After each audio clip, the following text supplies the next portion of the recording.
We're working on 6.9. We're going to explore and measure angles with a full circle protractor. Two things that I didn't explain previously that I want to emphasize today. There are two sets of numbers. We went through that last time, right? Interestingly enough, one set goes clockwise from 0, 10, 20, 30, 40, 50, 60, 70, on and on. You can hit 180. There's 270 at our 3/4 turn, and then 330, 340, 350, and it doesn't say here, but what goes right there? Very good. The other way that you would look at these numbers is it goes counterclockwise. So starting at 0, 40, quarter turn is 90, half turn is 180, 3/4 turn is 270, and then once again we get back to what number right here? Great. What are when you're picking up a protractor, what's the first two steps you need to take in order to measure an angle? Do you remember?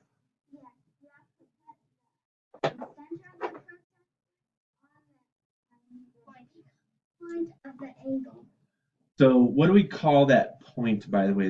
We have a name for it. Say it nice and loud.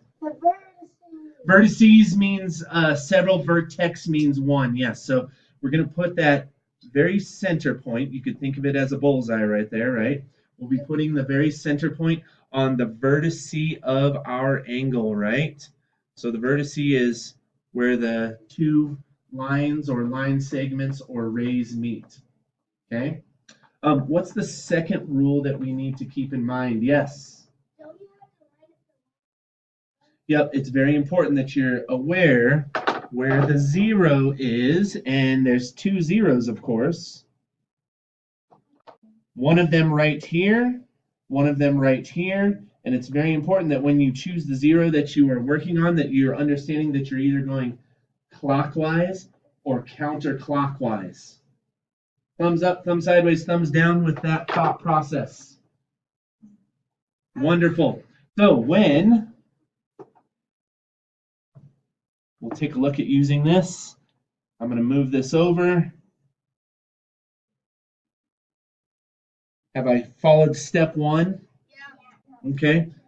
Step 2, I'm measuring in this direction. I could do either one. I could put the 0. Ooh, that's really interesting.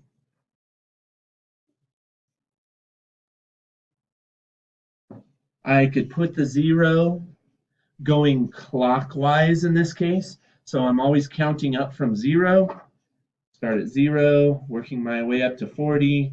I've passed 90, 150, 220, and it looks like I'm right here because I'm measuring on the inside. Looks like I am at about 261 degrees right there. Thumbs up, thumb sideways, thumbs down about the process I just made to make that. You could also look at it this way, measuring it in the counterclockwise fashion, but I'd have to flip actually I could measure it in the counterclockwise fashion. So I've made sure my 0 is on the line here, counting up. Now I'm in the outside numbers: 40, 90, 150, 220, and it looks like I'm right about in the same spot there, moving counterclockwise. Are there any questions? This is sort of just a review of what we've done in the past. I just thought I would hit on the idea that you can measure clockwise and counterclockwise, even though we've talked about it, just not in those terms. Easy stuff?